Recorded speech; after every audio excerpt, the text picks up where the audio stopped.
Okay, hey guys. This video is another one of those videos in the standard model series, and this one's gonna be about the down quark. So, as you probably know, the down quark is what makes up protons and neutrons. There's two up quarks and one down quark and a proton, and two down quarks and one up quark and the neutron. It's the second lightest quark, second to the up quark, and it was discovered with the up quark, which makes it one of the first discovered. Okay, it is one of the most common particles you experience in your day-to-day life. Okay, so protons and neutrons, which make up most of the mass of atoms, which make up everything that we know that is matter.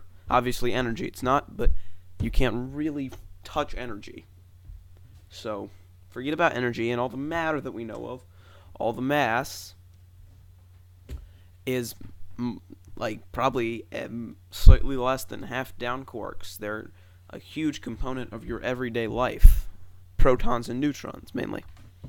Anyway, the down quark is part of the first generation of matter, being the other particle being the up quark. It has an electric charge of minus 1/3. And it has a spin of 1/2. We've been over the electric charge before. That just means that a neutron will have a neutral charge because it's minus 2/3. And so basically, the charge for down quark is minus 1/3, and the charge for its partner, the up quark, is plus 2/3. So two down quarks will cancel one up quark. So it basically allows for the neutral, negative, and positive particles to be formed. Okay, its bare mass is around 4.1 to 5.7 mega electron volts over c squared, or just mega electron volts. So that's pretty small. It's not too big, but it's very difficult to measure the mass of the down quark, the bare mass, because it lies somewhere between here probably.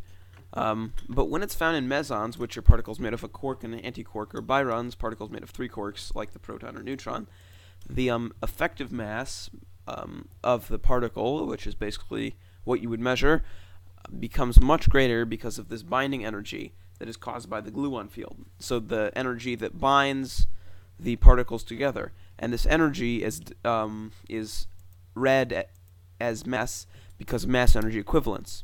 So the effective mass of down quarks in a proton is around 330 mega electron volts, because some of the binding energy from the gluon field is detected as the mass. But because of the mass of the down quarks is so light, it can't really be straightforwardly calculated because there's so many effects that take part on a smaller scale like this.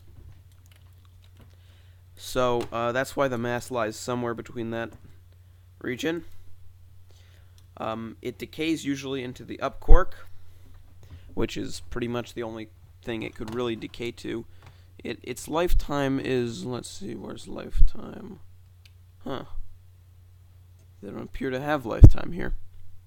Interesting. Anyway, it takes part in all of the four interactions, and its particle is the anti-down, which has a plus 1/3 electric charge. When a down quark hits an anti-down quark, they both turn into pure energy.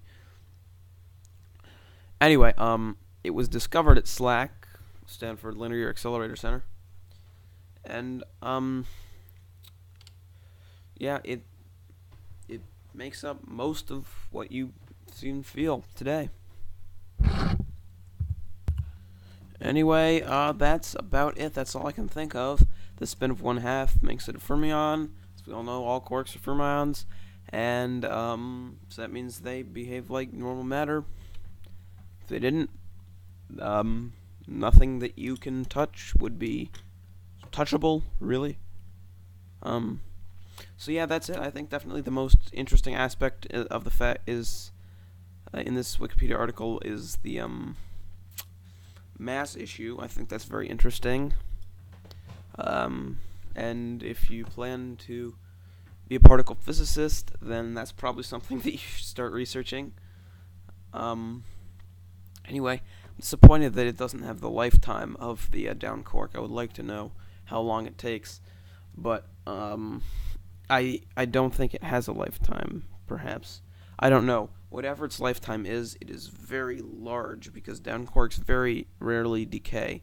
In fact, when a neutron, which is 2/3 down quarks, so 2 out of 3 quarks in it are down quarks, is taken out of if you just put it floating space, not bonded to any other things to make an atom, then it has a lifetime of 15 minutes, which in particle physics is forever, right? And then the proton, which has 2 up quarks and 1 down quarks, doesn't really have a lifetime as far as we know. We hypothesize that it might be hypothesize. I don't know how to say that word, if it is a word even, that it might be 10 to the 35th years, which is many times the age of our universe. So I'm not sure that the down quark, whenever the down quark decays. It takes a really long time to do that. So thanks for watching. I hope you learned something about the down quark. It's in lots of particles, hadrons, well, only hadrons, yeah, but byrons, mesons. The most common one are protons and neutrons. There's pions as well.